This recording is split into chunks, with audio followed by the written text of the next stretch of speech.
नमस्कार, मी प्रमोद. आपल्या भारतामध्ये अनेक जाती, अनेक धर्म, अनेक पोटजाती, अनेक देवधर्म, काही कमतरताच नाही. गेल्या 1 वर्षापूर्वी, 1.5 वर्षापूर्वी बीड जिल्ह्यापासून 7-8 किलोमीटर अंतरावर म्हणजे बीड तालुक्यात एक घटना घडली. त्या ठिकाणच्या एका दलित व्यक्तीचा मृत्यू झाला आणि नंतर ज्यावेळेस ते प्रेत दफन करला किंवा त्याचा अंत्यसंस्कार करण्यासाठी नेलं गेलं, त्यावेळेस ज्याने अतिक्रमण केलंय ते लोक त्याला आडवे आले. अरे, समाजाची स्मशानभूमी, तिथं आडव्याचं काय कारण आहे? तरी परंतु आडवं येऊन ते रोखलं गेलं, सगळा गोंधळ झाला. अशीच एक परिस्थिती गेल्या आठवड्यामध्ये लातूर जिल्ह्यामधल्या रेणापूर तालुक्यात घडली. तिथं एका दलित समाजाच्या प्रेताला स्मशानभूमीमध्ये प्रवेश नाकारला गेला आणि ते प्रेताचं दफन करता आलं नाही किंवा त्याला अग्नी देता आला नाही.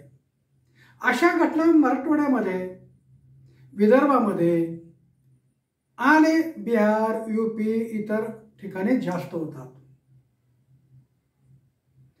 म्हणजे काय की जे स्मशानभूमी आहे, अधिकाऱ्यांना हाताखाली घ्यायचं, हाताशी धरायचं, फेरफार नोंदवायचा आणि आपल्या नावाने जमीन करून घ्यायची आणि पुन्हा उतारा दाखवायचा आणि नंतर प्रेताला अडवायचं. मुळात सरकारने असं एक परिपत्रक काढलं पाहिजे की कुठल्याही समाजाची, जातीची स्मशानभूमी सरकारच्या दप्तरामध्ये नोंद असेल तर त्याची खरेदी विक्री करायला संपूर्णपणे बंदी पाहिजे.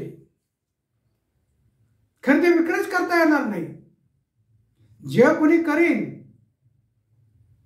किंवा अधिकारी निलंबित करायचा नाही.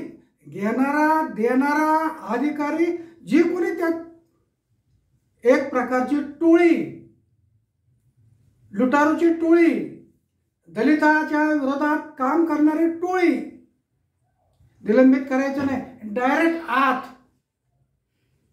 6 महिने जामीनच नसला पाहिजे. अरे काय धंदे लावलेत, मेल्यावर बी लोकांना सुखात जगून देत नाहीत.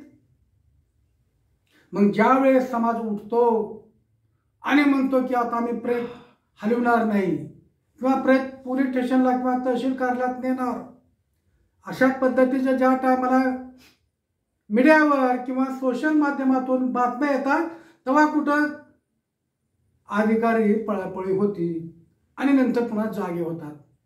अरे इतक्या दिवस का झोपा काढतात का तुम्ही? अशा पद्धतीच्या कुठल्याही समाजाच्या स्मशानभूमीमध्ये अतिक्रमण किंवा खरेदी विक्री करायला पूर्णपणे बंदी पाहिजे. आणि यासाठी ज्या त्या समाजातल्या लोकांनी आपापले उतारे काढा, ते कलेक्टरला पत्र द्या, मंत्र्याला पत्र द्या आणि ह्याच्यावर कायमची बंदी घाला. अशा पद्धतीची जबाबदारी समाजाची आहे, ग्रामपंचायतीची आहे. आणि जे संबंधित गुन्हेगार असतील ना, त्यांना शिक्षा करा. हा एक मार्ग झाला.